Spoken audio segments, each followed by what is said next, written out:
miskin, daerah Flores Timur, daerah Pulau Lembata yang sangat miskin.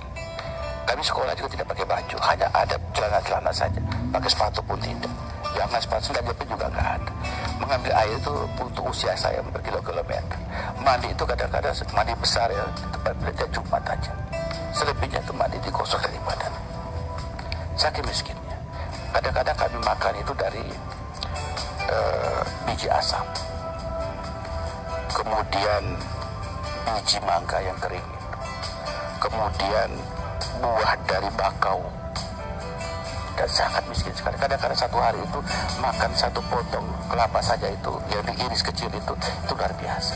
Jadi dengan kemiskinan sejak kecil itulah membuat saya sekarang waktunya lah puncak prestasi politik saya untuk rakyat dimanapun, untuk orang miskin. Dan doa orang miskin itu dijawab oleh Allah Subhanahu wa Ta'ala. Ya, ke Jakarta. Ya, naik perahu lah selama 7 hari. Naik perahu, kemudian naik kereta, naik kapal, kemudian datang ke Jakarta, kemudian menjadi penjaga sekolah, menjadi tukang sapu di SMP Muhammadiyah. Sekarang OB itu tukang sapu, penjaga sekolah demi Allah di panti asuhan. Nah, saya kalau orang lagi rapat itu saya membeli nasi, kemudian saya nanti kalau ada sisa nasi itulah giliran saya untuk mendapatkan nasi bekas itu. Dan itulah yang kemudian timbul empati pada rakyat luar biasa. Kalau boleh ini saya nggak mau jadi anggota DPR. Kalau mengkhianati rakyat nggak berani. Dan kalau banyak air mata di belakang saya, mereka menunggu. Maka ketika saya reses, saya turun.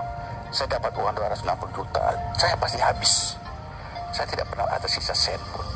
Saya bangga sekali bisa memberi sesuatu buat mereka ini.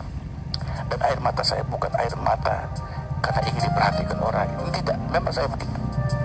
Kalau anak saya nangis bahagia, saya juga menangis sedih saya. Karena saya tidak ingin mereka menangis karena saya waktu kecil. Saya bercita-cita semua anak Indonesia itu bisa sekolah, bisa ibadah dengan tenang. Mereka bisa mendapatkan kebahagiaan sebagaimana yang kita cita-citakan. Kita nggak boleh ego. Sebagai seorang pemimpin, kita tidak boleh ego. Jangan kita mencita-citakan kebahagiaan kita sendiri, tapi juga kebahagiaan bersama untuk rakyat kita.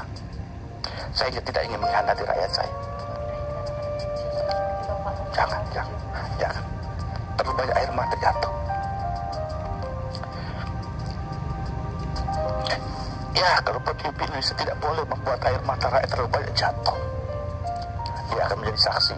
Dan itu bertanggung-jawab luar biasa besar pada Allah Subhanahu wa Ta'ala. Dan saya sadar untuk itu.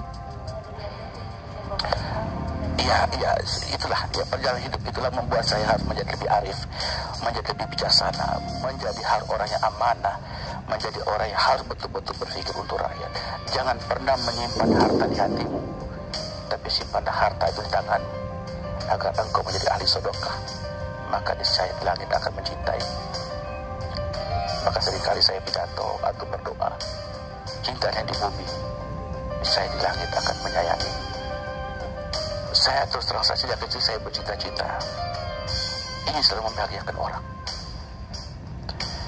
Dan jalan yang paling dekat untuk bisa buat orang bahagia adalah pendidikan.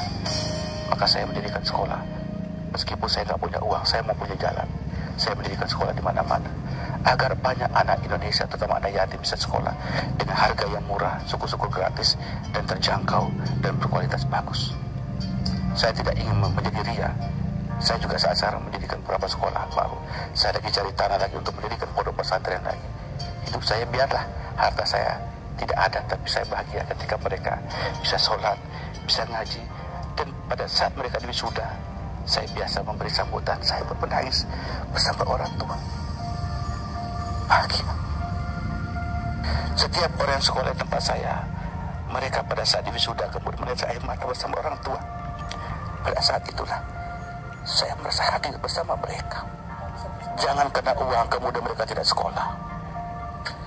Terlalu banyak negeri ini berjanji kepada orang miskin, tetapi tidak pula mereka menghargai anak yatim, tidak menghargai orang miskin. Faktanya banyak anak miskin tidak sekolah. Banyak pejabat lingkungannya, rumahnya mewah, hidup mewah, anak yatim tidak terurus, tidak pernah selesai. Tapi saya malu dengan Tuhan. Saya malu dengan Allah. Saya malu dengan Nabi saya. Dulu Nabi mendirikan agama, menjadikan agama ini penuh dengan peperangan. Sampai mau terbunuh. Kita tidak pernah lagi. Kita sekarang tinggal bagaimana menjalankan agama dengan baik. Dan agama itu mengajarkan dua hal yang paling pokok, yaitu imanlah engkau pada Tuhanmu dan beramal solehlah, niscaya banyak rahmat yang datang kepadamu. Karena rahmat Allah itu meliputi seluruh isi alam. Satu hal, jujurkah kita dengan hati nurani kita sendiri? Jujurkah hati kita mengatakan rakyat Indonesia bagian dari tugas dan tanggung jawab kita? Di pundak kita masih banyak tanggung jawab harus kita kerjakan. Saya malu dengan Bung Karno. Saya malu dengan Bung Hatta. Mereka memperjuangkan bangsa ini bukan hanya dengan air mata, jiwa dan raga mereka dipertaruhkan. Bung Hatta sampai mengatakan, jikalau negeri ini tidak mampu memberikan kesejahteraan pada rakyatnya, biarkanlah pulau-pulau yang ada di Indonesia dan tenggelam ke dasar laut lebih berarti daripada rakyat menderita. Itulah ungkapan Bung Hatta. Maka saya kadang-kadang malu ketika saya kalau bicara tentang sesuatu selalu ingat Bung Karno dengan Bung Hatta. Kenapa? Karena mereka tumbuh bersama masyarakat, mereka hadir bersama masyarakat, dan mereka sangat mencintai rakyat. Bung Karno pernah mengatakan, jikalau negara memanggilku, kemudian keluarga aku memanggilku, maka aku akan pilih negaraku. Terima kasih. Anda telah membuat saya terkesima dan kembali mengingat apa tujuan hidup sesungguhnya. Ya, hari kita masih panjang. Hari kita masih panjang. Nabi Nuh pernah mengatakan kepada umatnya, jangan pernah lelah berdakwah.